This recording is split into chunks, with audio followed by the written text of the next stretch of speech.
All right, get your Bibles and let's open them to Ecclesiastes chapter number 5. Sa Old Testament tayo, Ecclesiastes, the diary of a king, the journal of a king.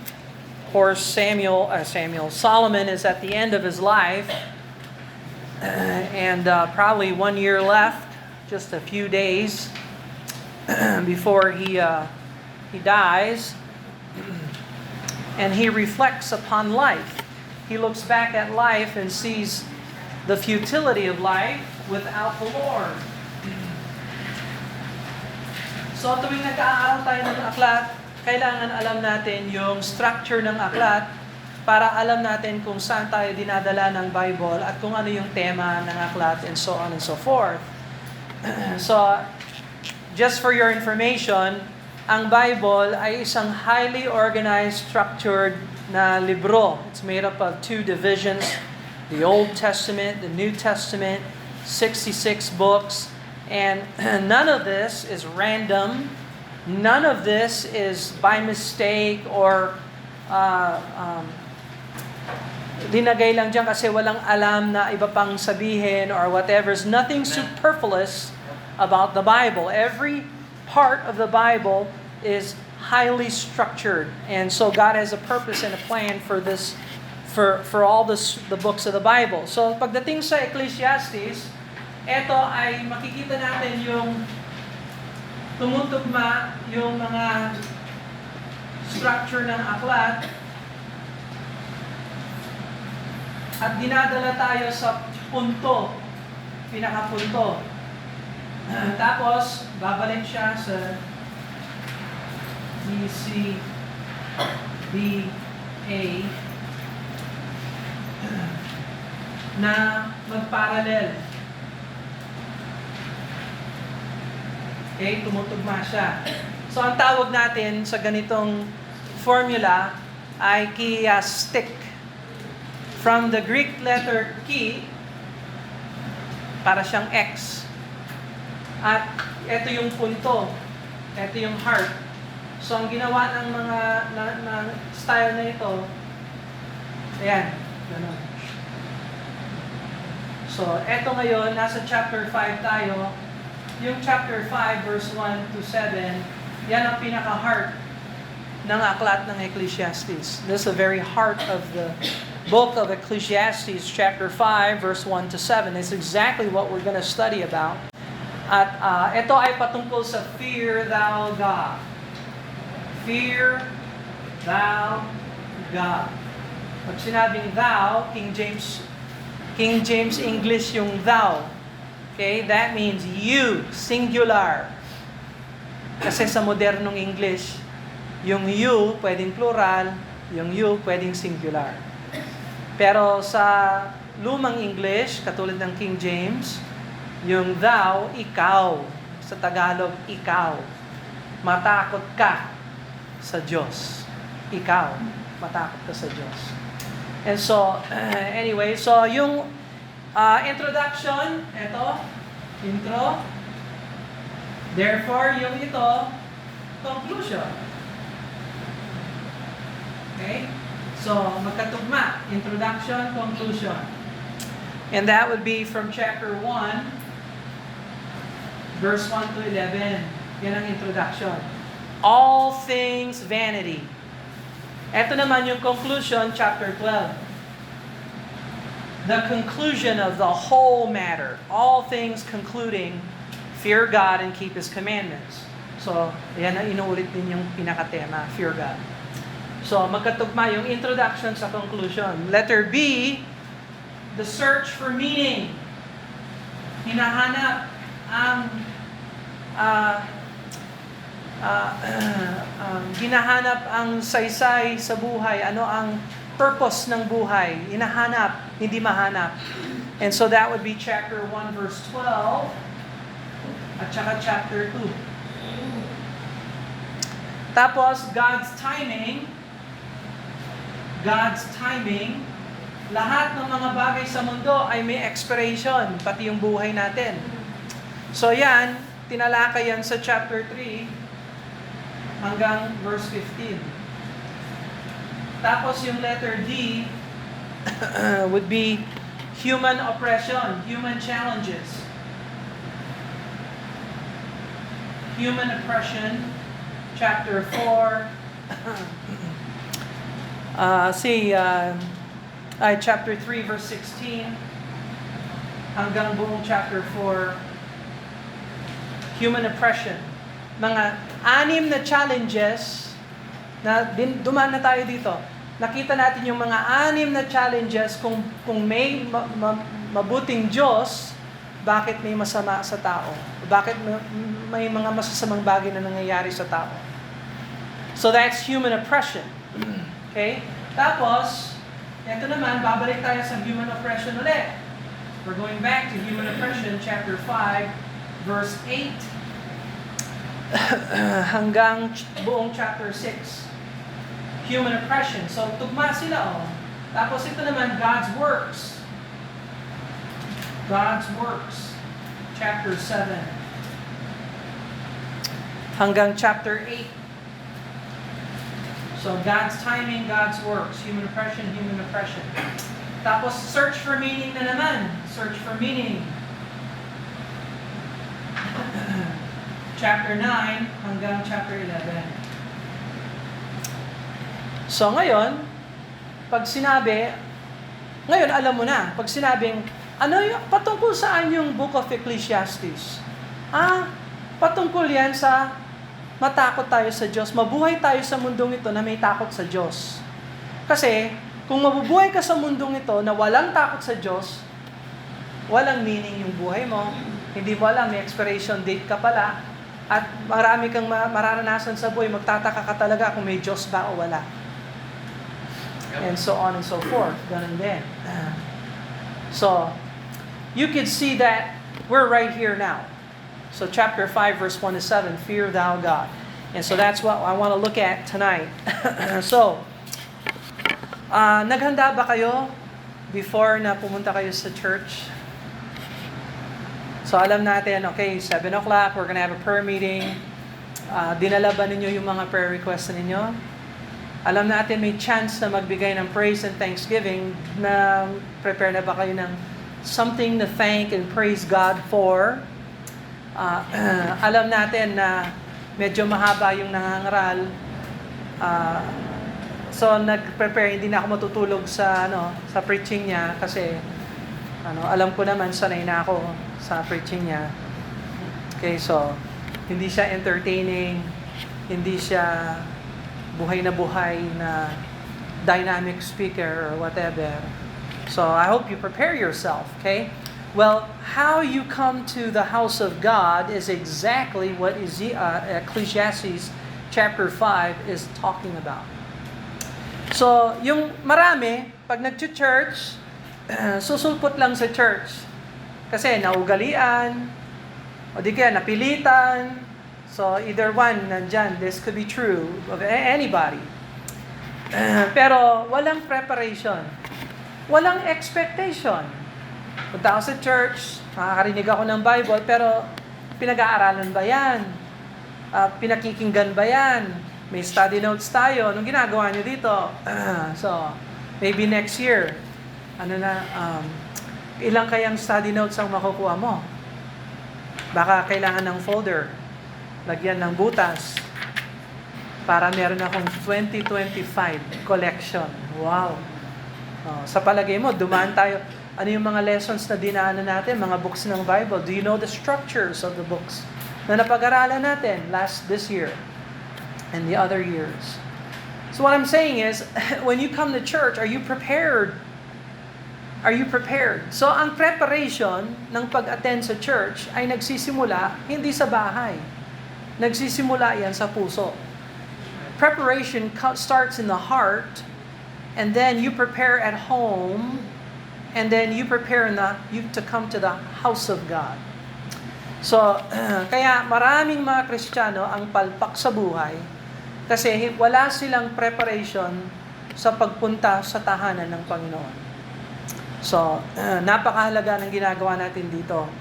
So, itinakda ng Diyos na ang bawat Kristiyano ay maging bahagi sa isang katawan ng Panginoong Hesukristo upang lumago at mag-aral ng salita ng Diyos. At yan ang talagang kailangan ng lipunan natin ngayon.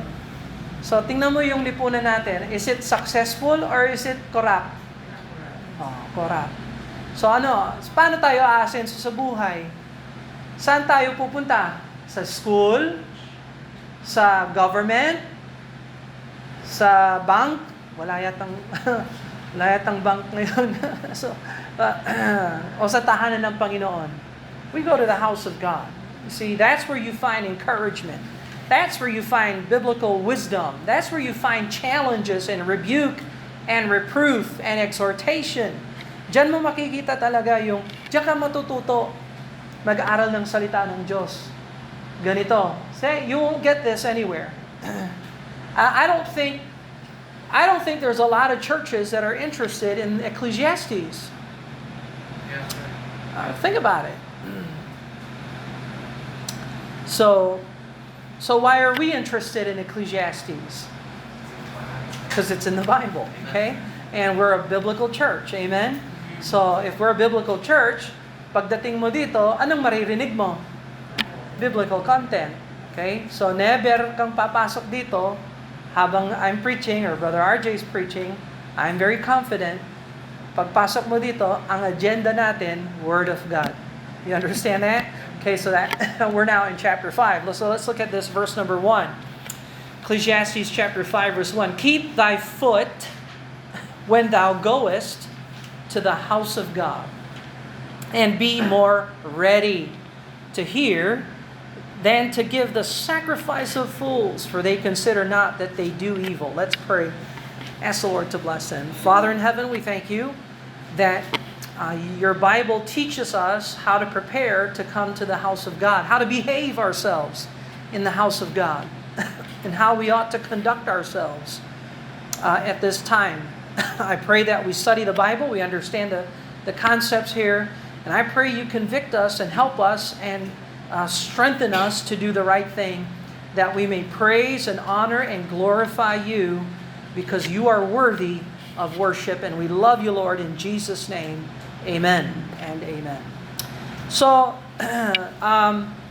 ito ang lipunan ni Solomon. So sabi ni Solomon, tingnan mo yung buhay. Kung wala ang Diyos, walang halaga ang buhay. Kasi imagine, mabubuhay ka, gising, kain, trabaho, tulog, gising, kain, trabaho, tulog, gising, kain, trabaho, tulog, hanggang mamatay ka. And that's it. So, ano ang point ng buhay? Nagtatrabaho ako. Sabi ng isa, I'm digging a ditch so I can get paid so that I can eat, so I have strength to dig the ditch. So, and just repeat cycle. So mga kabataan, so sabi nila, gising, eskwela, tapos uwi, gising, kain, syempre may kain dyan. Gising, kain, eskwela, uwi, kain, tulog. Gising, kain, eskwela, uwi, tulog, kain, and so on. Over and over again. And then, pag nag-graduate ka, hopefully, nag-aaral ka ng mahusay, meron kang trabaho. Hopefully. And kung wala ang Diyos sa buhay, yun lang ang cycle ng buhay. That's all. Walang enjoyment, walang peace. Life it's gonna get harder and harder. So, ang Diyos ang nagpapagaan sa buhay. God refreshes us. God strengthens us. God's the one who provides for us. And God's the one who blesses us so that we can enjoy the fruits of our labor. So, may enjoy mo yung pinagtatrabahuan mo when you're right with God. Now, sabi ni Solomon, ang buhay, kung wala ang Diyos ay walang saysay. Ngayon, dadalhin kita sa tahanan ng Diyos. I want to take you to the house of God, Solomon says. So he says this, when we go to the house of God, first thing, you got to keep thy foot when thou goest to the house of God. So itong keep thy foot is a synecdoche. The foot is a synecdoche for the whole life. Keep means guard. So prepare, behave, be ready.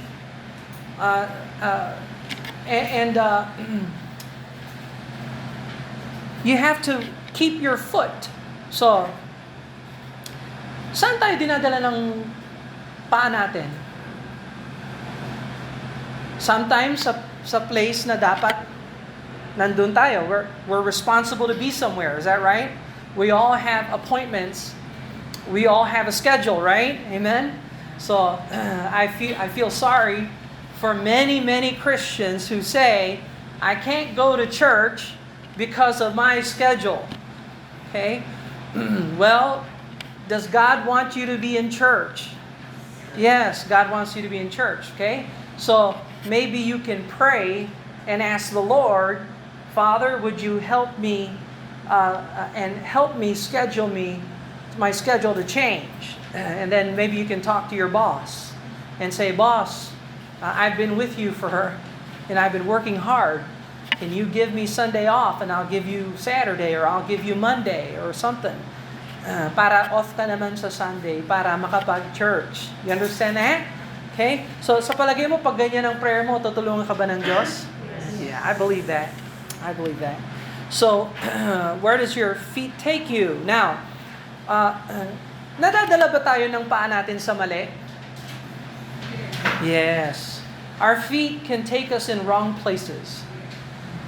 Kaya sabi ng Psalm 119, go to Psalm 119 verse 101.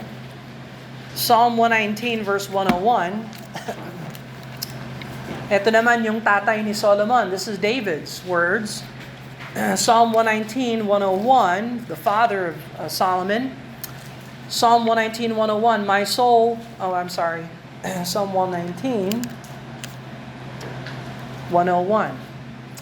Yeah, I have refrained my feet from every evil way that I might keep thy word. So, inaasikaso ko yung lakad ko para hindi ako mapunta sa mali o sa masama para manatili ako sa inyong mga salita. You understand that? Okay? So, we have to be careful when we come to the house of God that we keep our foot.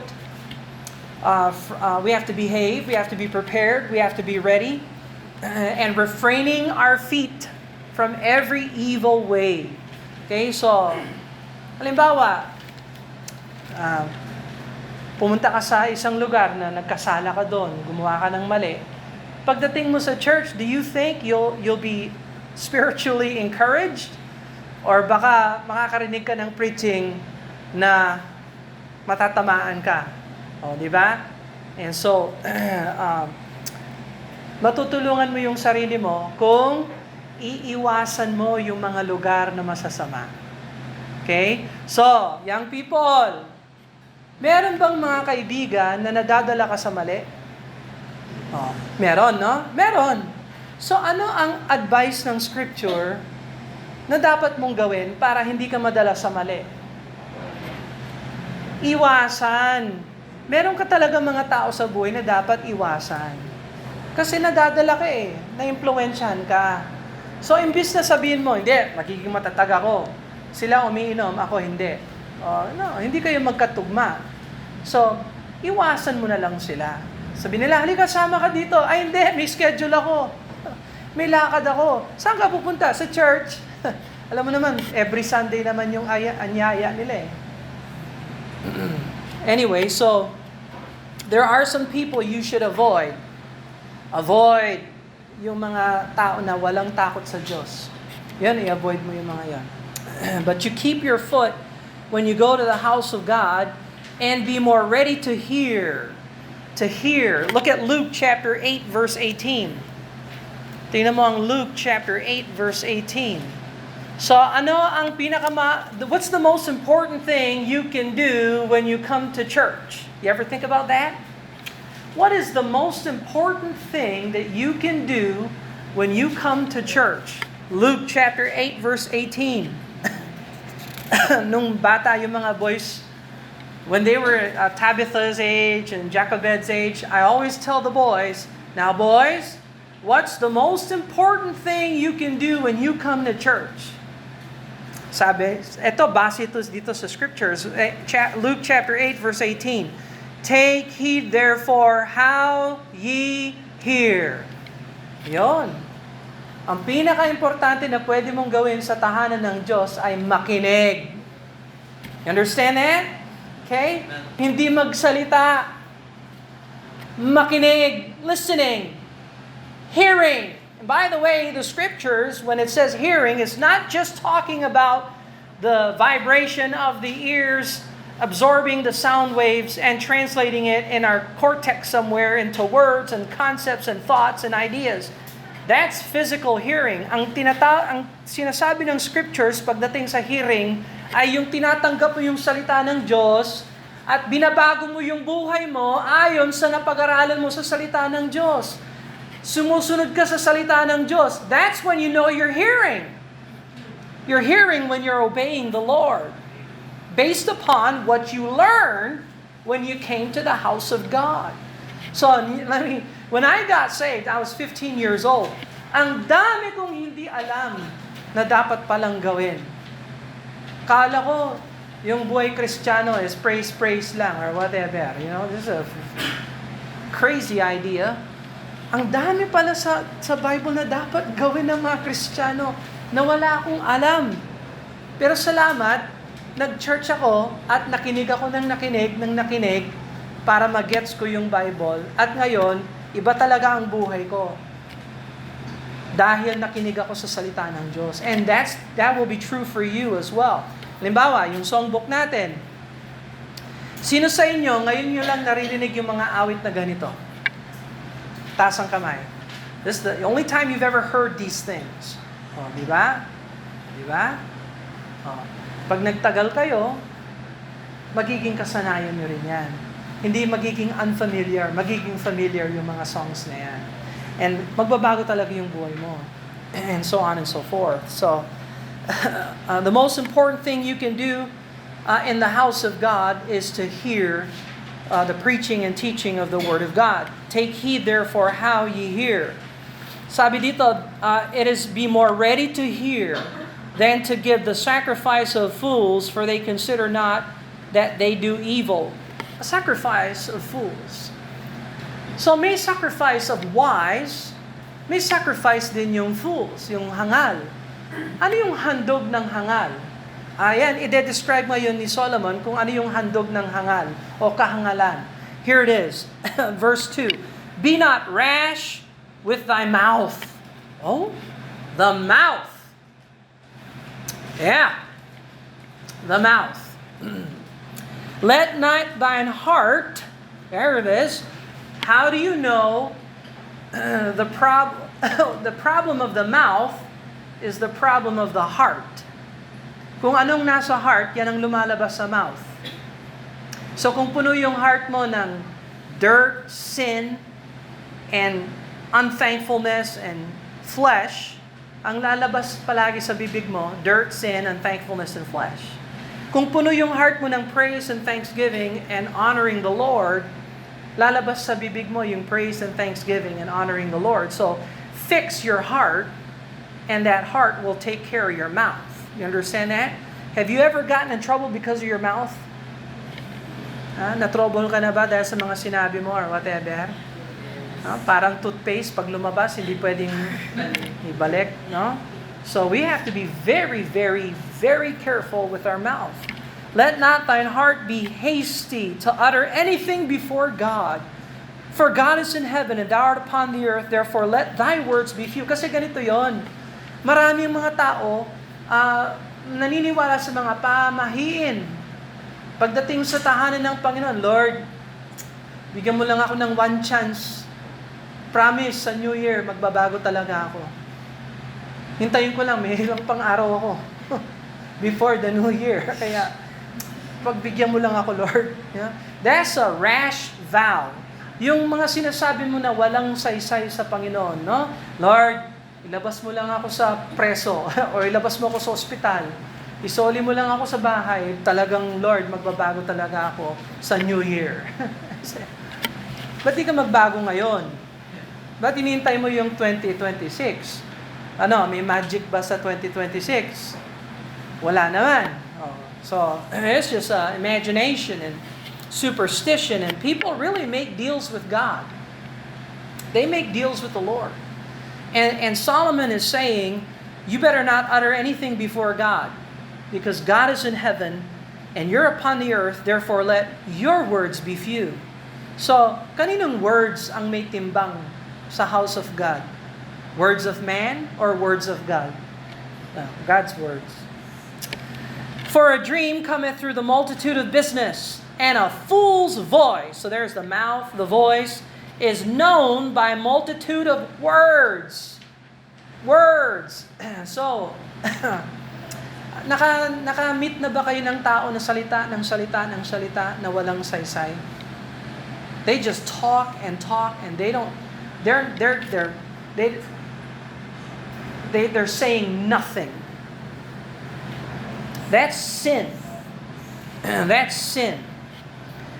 I want to show you it's sin. Go to Proverbs chapter 6, verse 2. Proverbs chapter 6, verse 2. Talk, and it doesn't go anywhere. You're not doing nothing. Proverbs chapter 6, verse 2. The Bible says, thou art snared with the words of thy mouth. Thou art taken with the words of thy mouth. So, you gotta be careful. Pwede ka palang matrap sa mga sinasabi mo. Look at Proverbs 18, verse 7. This is Solomon's wisdom. So he has a lot to say about mouth and words. Proverbs 18, verse 7. A fool's mouth is his destruction, and his lips are the snare of his soul. So, salita ng salita yung mangmang, yan ang magiging distraction niya. Yan ang magiging, ano yung distraction sa Tagalog? Kapahamakan niya or kasiraan niya. Thank you. Kasiraan ng tao ang kanyang bibig. So, can I give you an advice? Shut your mouth. Amen? It's not, hindi masama yung tahimik ka lang. You don't always have to say something. You can shut your mouth. So, halimbawa, yan, we're gonna have Christmas, you're inviting your family over. Alam mo, meron kang kamag-anak na drama. Meron kang kamag-anak na drama. I know that every family has a drama queen or a drama king. Everybody has one of those. You know what you can do? Just shut your mouth. Let him have a Merry Christmas. Let him enjoy. Wag ka na lang magsabi na, "Hoy, kanina ka pa." Just shut your mouth, keep your mouth. And para hindi ka ma-snare.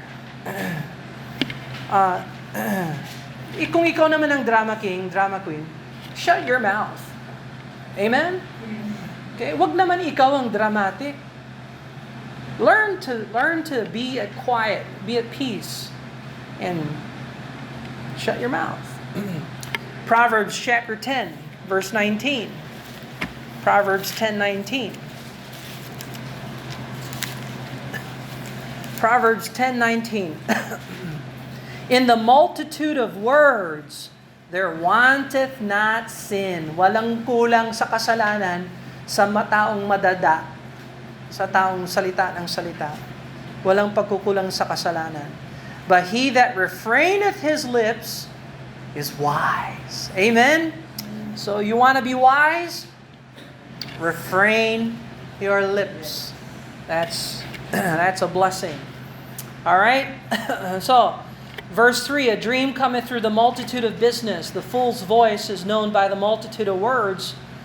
When thou vowest a vow unto God, defer not to pay it. Wag nyong, yung defer, wag nyong isantabi. Halimbawa, nangako ka na magbibigay ka sa Panginoon, ibigay mo ka agad. Wag mong sabihin, Saka na lang ako maglilingkod. Pag lumaki na ako, doon ako maglilingkod. No. If you're not serving the Lord now, chances are, you probably won't be serving the Lord then. Do you understand that? Okay, so, serve the Lord now, and wag kang masyadong mag-promise. Yung promise, magbibigay ako, promise ganitong gagawin ko, promise ganitong gagawin ko. If you really make a decision before the Lord, you make sure you keep that decision before the Lord. So maraming mga tao nagde-decide sila, I'm gonna decide to follow Jesus. Tapos pagdating sa Bible, ay required ba yan? Requirement pala yan ng Panginoon? Ayaw ko na mag-serve sa Panginoon. Okay, so, ano ang pinaka-will ng Panginoon sa tao? What is God's will for man? That man would get saved. And after he's saved, what is he supposed to do? Huh? Yes. Get baptized. So, yung tumanggap sa Panginoon, first step yon, that's salvation. Ngayon, next step, serve the Lord. Paano ka magsuserve? Kailangan mabaptize ka para magamit ka sa church. You understand that? Now, we'll study that when we get to Romans chapter 6, 7 and 8. But, ano yung kasal? That's a vow. Marriage and wedding is a vow. You know what the vow is? I will be faithful to you, and you will be faithful to me, and you and me, and there's nobody else. Amen? That's a vow before the Lord. Sa ngayon, sa lipunan natin ngayon, kumusta yung vow ng mga tao sa wedding? Nagtatagal ba sila? No, wala, no? Yes, cheating. Labas-pasok sa vow. You are violating the vow before God. Sabi mo, Brother Bill, hindi naman sila Baptist. That's Catholic wedding, halimbawa. Kahit na. Sabi ng Bible, marriage is honorable in all. So, if you made a vow before the Lord that you're going to be faithful to your wife, you better keep that vow. You say, paano kapag yung wife ang kung siya ang nasa mali? You still better keep that vow. Paano kung hiniwalayan ako? You stay pure and perfect before the Lord. You honor your vow before God. Huwag kang maghanap ng iba. Okay? So sa scriptures, ang will ng Panginoon, one wife for life. Ayun ang will ng Panginoon. Kaya young people, yung boyfriend, girlfriend ninyo, dapat kaparehas ninyong paniniwala sa scriptures.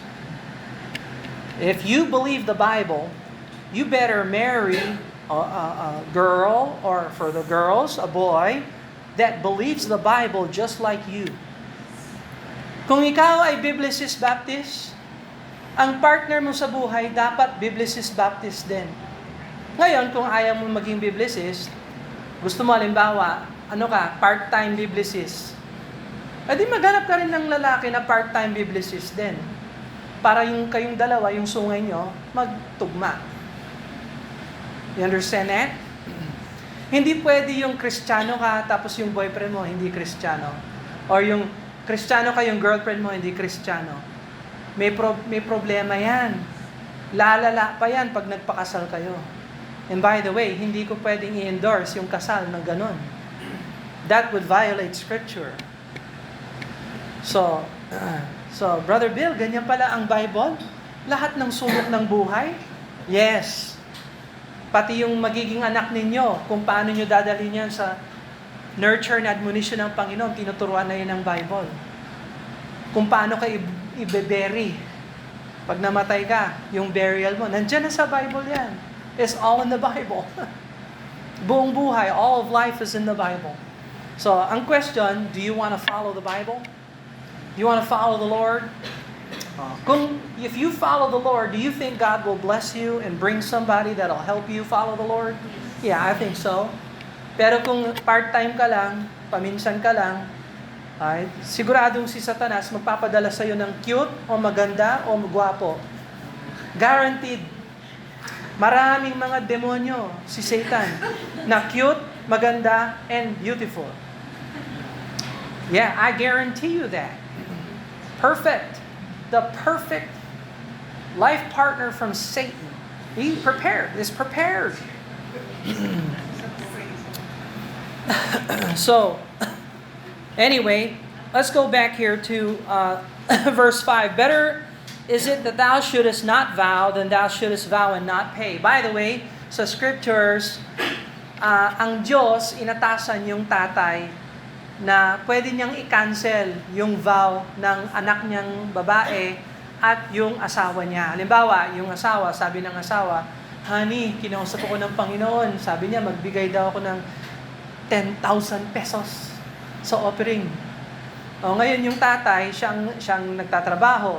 Alam niya yung economy niya. Alam niya yung ano niya. Wait a minute. Hindi natin maaabot yung buwan or whatever. No, that's not. I cancel that. Pwede yon.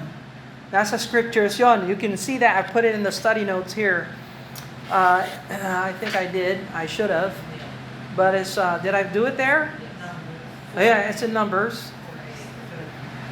4A. Okay, Numbers.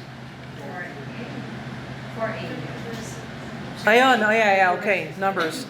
I'm not following my notes. I never follow my notes. Pero yung husband, pwede niyang i-cancel yung vow ng wife. Yung tatay, pwede niyang i-cancel yung vow ng anak. So, pinoprotektahan ng Diyos yung authority. Yung authority, father or husband. So, pwede siyang mag-cancel ng vows na rash vows or whatever. Pero kapag nagpasya kayo na itong gagawin ninyo, you better keep your vow. You better keep your vow. So, wag niyong i-base yung vow ninyo sa emotion. Okay? So, nadala lang ako kasi ang ganda ng kwento, kaya napaiyak ako, kaya ngayon magde-decide na ako na I will follow the Lord. That's a vow that's based upon emotion. Pag nawala na yung emotion, mawawala rin yung commitment mo. Pero kung yung commitment mo, nakikita mo dahil sa salita ng Diyos, ay kailangan ko palang gawin ito kasi yan ang sinabi ng Panginoon, susunod ako sa Panginoon. Yung Word of God, mananatili yan. Yan pa rin ay tama, yan ay totoo, whether you like it or not. Kailangan gawin. And so, yung basihan ng decision mo, the unchanging Word of God. Hindi yung feel ko kasi ito. Kaya gagawin ko ito, I feel it. Yeah, well, you don't live life like that. You'll end up in disaster. Okay? So, learn to keep your vow and make commitments to the Lord based upon the Scriptures. All right, verse 6. Suffer not thy mouth. We're back again to the mouth. And so talagang, I think Solomon had surrounded by people that talked a lot. And hoping for peace and shutting the mouths. Someday it's going to be quiet in the kingdom. But not today. Verse number 6, suffer not thy mouth to cause thy flesh to sin. Yung palang bunganga, bibig natin, nadadala rin tayo sa mali. Nagkakasala rin pala tayo kung walang control yung mouth. Yes. Neither say thou before the angel that it was an error. Oh, anong angel? You go to the house of God and there's an angel there and you're talking to the angel? Well, hindi heavenly angel ang pinag-uusapan dito. Sa house of God, by the way, sa kapanahonan ni Solomon, ano yung house of God? Temple. Yes. So, sino ang nagtatrabaho sa temple? Mga priests. So, ang turing ng mga tao sa priest ay mga mensahero, messengers of God. Kaya tinatawag silang angels. So, you can see that in Malachi chapter 2. Tingnan mo ang Malachi chapter 2, verse 7. Malachi chapter 2, verse 7. Notice what the scripture says. Malachi 2:7. For the priest's lips should keep knowledge, and they should seek the law at his mouth, for he is the angel or the messenger of the Lord of hosts. So, priests yung messenger or angel. So, pag nakita nyo yung angel sa Bible, dalawang klase yan. Either heavenly angel or human angel. Pag human angel, sa Old Testament, that's the priest. Sa New Testament, bagong tipan, sinong angel sa bagong tipan? Yung pastor. So, basahin mong Revelation chapter 1, chapter 2, chapter 3. Ang tawag sa mga pastors ay stars and angels. So, ang ibig sabihin ng angel, messenger. So, nakakita na ba kayo ng angel? Yes. Okay. Just making sure. May pakpak ba? Wala. So, may female angel? Wala na rin. Pero sikat ngayon sa mga production and theater and plays and kantatas and patatas. They have female angels. Alam mo ang sikat ngayon sa mga angels? Pag ang tao ay namatay, yung picture nila linalagyan ng pakpak. Why? Kasi naging angel ko na lang siya. That is Gnosticism. Gnosticism yon. Yung pag namatay ka, i-improve yung buhay mo, magiging kang angelic. Kung mabait ka. Kung masahol ka, magiging daga ka. O baboy or whatever. So, anong tawag doon? Reincarnation. So, meron bang ganun sa Bible? Wala. So, wag niyong kunin yung theology niyo sa Facebook or sa AI or sa Google. Okay, you get your doctrine from the Word of God. And someday, pag-aralan natin yung mga angels, for sure. Alright, pero ang angels sa verse 6 dito, ay yung mga priest. Yung priest. So, maraming lalapit sa priest. Sir, pangako, maglilingkod na ako sa Panginoon. Basta lang may isoli sa akin itong bagay na ito. I will follow the Lord. So that's shallow. Okay, and God doesn't get worship from that. Wherefore should God be angry at thy voice and destroy the works of thine hand? Naririnig ka pala ng Diyos. Naririnig ka pala ng Diyos. For in the multitude of dreams and many words, there are also diverse vanities. So dreams, so talagang noon pa yung mga pamahiin, noong pangkapanahon ni Solomon, sikat na. So, huwag kang mag-travel ha. Bakit? Kasi nanaginip ako. Sa panaginip ko, ganitong nangyari. Ganun ba? Oh yes. Iwasan mo yung araw na yan. Sa kanalang mag-travel. Yun. Anong kinain mo kagabi? Cheeseburger. Anong oras? 11. May dagdag pang onion. Kaya yan. Napanaginipan ko yung ganito. Yan. Yung pala, yung tiyan mo puno ng onion or whatever. Cheeseburger. So, we don't base our decisions on emotion, and we certainly don't base it on dreams and superstition. We are prepared to hear the words of the Lord, and we base our decisions upon the words of the Lord. All right? Otherwise, we will violate Scripture, and that we will not fear God. So bakit tayo nag-church? Because we want to show the Lord we fear Him. We want to fear the Lord. Gusto natin pag-aralan. So, 3 elemento. I'll be done. 3 elements ng fear of God is humility, obedience, at saka reverence. Paggalang sa Panginoon. Pakumbaba, sumusunod tayo sa salita ng Diyos at nagpapakumbaba tayo or meron tayong respeto sa Panginoon. Itong 3 ito, i-blend mo yan, yan ang ibig sabihin ng fear, God.